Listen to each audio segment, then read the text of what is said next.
Naku, parang nagkamali ako. Kasi, ang tagal kong inakala na ang mga bayani ng revolusyon natin ay laging nagkakaisa, pero ang totoo, mas magulo pala ang kasaysayan. Balikan natin ang 897.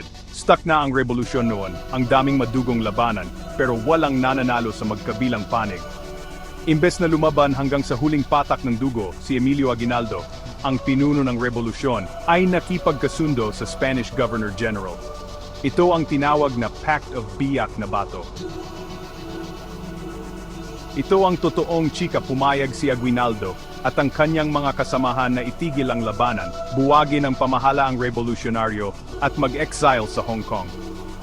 Bilang kapalit, nangako ang Spain ng napakalaking 800 ton pesos, grabe, ang laki na noon, at mga reforma para sa bansa.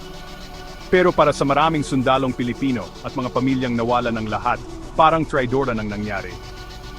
Isipin mo, nakita mong umalis ang mga pinuno mo na may dalang pera habang ikaw ay naiwan para harapin ang kalaban. Sabi ni Aguinaldo, gagamitin niya ang pera para bumili ng armas para sa round 2. Pero ang totoo, huminto ang revolusyon dahil sa kasunduang iyon.